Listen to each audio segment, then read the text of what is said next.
Bonjour à tous, aujourd'hui je vais vous parler de Déméter Cérès qui est un astéroïde qui n'est pas très connu en astrologie. Cérès Déméter fait partie des astéroïdes du féminin et donc elle est utilisée ou étudiée par certains astrologues, notamment parce qu'elle permet en fait d'ouvrir dans notre thème l'analyse de d'autres facettes du féminin en dehors, on va dire, des traditionnelles lunes et Vénus. Dans la mythologie, Déméter est la fille de Cronos et de Rhea. Donc Cronos, Saturne et Rhea.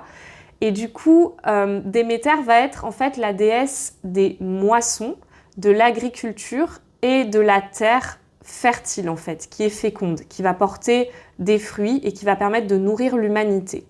En ça, on peut dire que dans sa symbolique, elle peut se rapprocher un petit peu de la figure de Gaïa, Gaïa qui est vraiment la déesse mère qui est à l'origine de la création. En tout cas, on peut trouver des parallèles entre les deux puisque ce sont deux figures maternantes et nourricières. On a un petit peu évoqué le mythe de Perséphone Cérès dans l'épisode sur du coup Pluton-Hadès, puisque donc l'histoire c'est qu'en fait un beau jour Perséphone, la fille de Déméter, est en train de se promener dans la nature et puis elle se fait capturer par Pluton.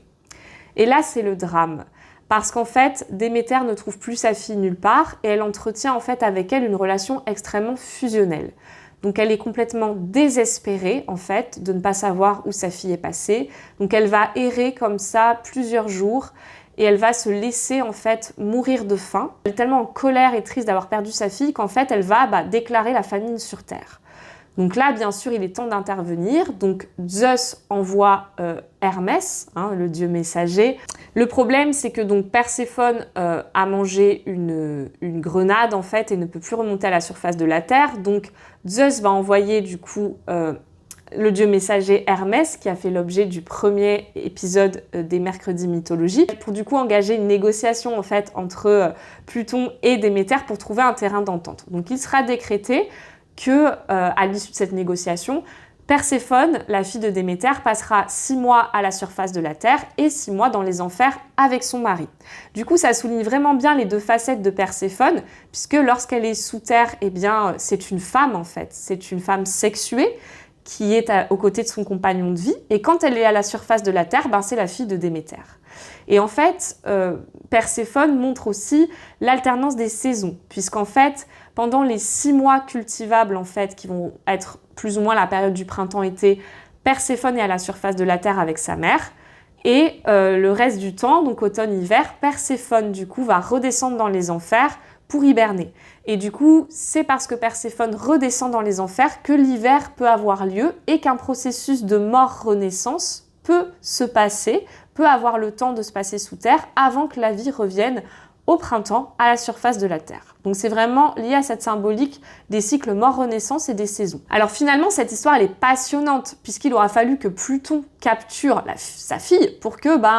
finalement Déméter accepte de la laisser grandir et de la laisser partir, puisqu'on a dit qu'elles avaient une relation fusionnelle, elle n'arrivait pas à la lâcher en fait. Donc finalement, elle l'aimait d'un amour, mais d'un amour étouffant qui ne lui permettait plus de grandir et d'aller faire finalement les étapes dont elle avait besoin, puisque c'est normal que, d'un enfant, elle devienne jeune fille et qu'elle parte se marier, faire sa vie, etc. En la maintenant dans une posture de fille et Déméter en se maintenant dans une posture de mère, finalement, empêche sa fille de grandir et d'aller vivre ce qu'elle a besoin de vivre et d'aller faire ses expériences de jeune fille. Comme on a vu sa symbolique dans le deuxième épisode, c'est intéressant de voir que c'est Pluton qui vient couper le lien, puisque Pluton a cette fonction vraiment en astrologie de venir accompagner les processus de deuil, parfois violemment d'ailleurs, de provoquer des deuils violents ou des prises de conscience sur le plan psychologique, et vraiment l'énergie qui permet la transformation des processus, qui vient aussi parfois nous faire couper avec des choses qui ne sont pas forcément saines pour nous ou qui nous empêchent d'évoluer, de grandir. Nous portons tous dans notre thème l'astéroïde Cérès Déméter et il va nous parler de notre blessure d'abandon. Parce que finalement, Déméter, quand sa fille part, elle se sent complètement abandonnée, complètement esseulée et elle n'arrive plus à vivre sans elle. Donc c'est un attachement qui est pas sain puisque elle a l'impression qu'elle a besoin de sa fille pour vivre, alors qu'elle peut vivre par elle-même. Donc c'est vrai que Cérès va représenter aussi la manière dans notre thème dont on fait face au moment de transition, au deuil, au passage d'un état à l'autre, la facilité à laisser les situations partir, les gens que l'on aime parfois, accepter qu'ils continuent leur vie ou leur chemin sans nous, même si ça fait mal, parce que c'est plus possible de grandir ensemble, même s'ils ont été très importants pour nous. Dans notre société, on a beaucoup perdu la notion de rituel, puisqu'il y a très peu de rituels qui sont manifestés, matérialisés. Il peut y avoir le baptême pour les personnes qui sont croyantes, ou dans certaines religions, certains rituels religieux. On peut avoir le mariage et les enterrements essentiellement, mais c'est vrai qu'on pourrait ritualiser énormément d'autres moments de vie. Par exemple, quand une femme a ses règles et qu'elle devient donc une femme, quand on commence notre vie sexuelle, ça aussi, dans certaines tribus, il y a des rituels qui sont organisés pour ça. Quand on part de chez ses parents, et pour le parent, de faire un rituel de deuil de sa fonction de parent, qui en tout cas sera moins présente au quotidien, et de continuer sa vie d'homme ou de femme, et puis pour l'enfant, de quitter le nid familial. Ça pourrait être aussi quand on quitte un emploi, alors souvent on fait un pot avec ses collègues, mais vraiment de faire un rituel en fait pour dire adieu à ce pan de vie, surtout si ça a duré longtemps, quand on guérit d'une maladie, de faire des rituels, etc. Quand on quitte quelqu'un. C'est vrai que les personnes qui ont une forte Cérès dans leur thème natal peuvent être des personnes qui sont douées justement, soit pour animer des rituels, soit pour accompagner les personnes qui sont en transition ou dans des moments de passage. Donc ça peut se voir dans leur métier, tout simplement, parce que ça peut être des sages-femmes, des gens qui travaillent près de la mort, etc., qui aident les gens à faire leur deuil, mais aussi, de par ce qu'elles portent, ces personnes, elles peuvent être aidantes dans des moments de deuil. On peut facilement se tourner vers elles parce qu'elles accompagnent comme ça les transitions, que ce soit leur métier ou pas. Cérès va aussi donner des informations complémentaires en plus de la position lunaire sur la manière dont on vit finalement aussi le rapport à la maternité ou dont on a pu vivre le lien à la mère. Ça parle aussi de la force maternante en nous puisqu'on a vu qu'elle est très proche de Gaïa, c'est vraiment une fonction nourricière. Déméter, quand elle fait la grève, il n'y a plus à manger sur Terre. Cérès, du coup, parle de la manière dont on va avoir de vivre aussi nos capacités maternelles, notre force de prendre soin, notre force de douceur à activer en nous et pour les autres. Puisque Cérès se laisse d'abord mourir de faim, donc elle se vit d'abord comme une victime abandonnée par le sort. Elle va être dans un premier temps tellement obsédée par ce qu'elle a perdu qu'en fait, elle perd contact avec sa force vitale. Justement, certains aspects en lien à Cérès, certains aspects de planète, etc., certaines configurations vont permettre de voir s'il y a une coupure difficile avec la mère, s'il y a un complexe par exemple de sevrage, ou une emprise peut-être dans la relation mère-fille, ou des difficultés à faire face au passage, au deuil, au au revoir ou à l'abandon. Ça peut être très intéressant à regarder quand on a des problématiques comme ça pour éclairer différemment le thème natal. Comme ce que je vous disais pour Eros, le héros de l'épisode précédent, Cérès Déméter, vous ne pouvez pas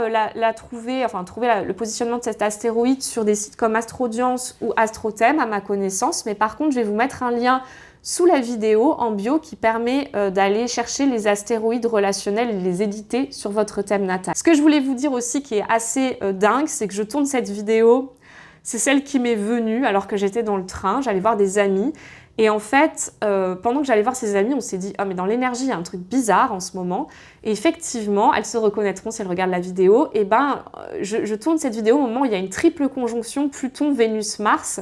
Pluton qui est vraiment une énergie de coupure, de changement, etc., qui est entré en Verseau, comme je vous l'ai expliqué dans la vidéo sur le passage de Pluton en Verseau, qui va rester là très longtemps. Mais du coup, c'est d'autant plus fort que Vénus et Mars, qui sont deux archétypes relationnels, qui parlent de notre manière d'entrer en lien, soient à côté de Pluton. Donc là, on peut avoir vraiment des réajustements relationnels très forts au moment où j'ai tourné cette vidéo. Et du coup, ça parle aussi de schémas qu'on peut avoir besoin de lâcher dans les liens pour prendre plus d'indépendance, puisque je rappelle que le Verseau, c'est un signe d'air qui peut agir de manière autonome, indépendante, qui a besoin de se libérer de certains conditionnements et de se sentir libre pour pouvoir avancer dans sa vie et exprimer son originalité et faire ce qu'il a à faire vraiment de manière, c'est ça, autonome et libérée. Donc je trouvais ça très intéressant d'observer que j'ai tourné cette vidéo à ce moment-là, au moment de cette triple conjonction qui est assez importante pour être notifiée et qui se trouve en plus dans un signe qui demande du détachement puisque c'est un signe d'air qui est très attaché à sa liberté. Voilà, on se retrouve la semaine prochaine pour un autre épisode et je vous dis à tout bientôt.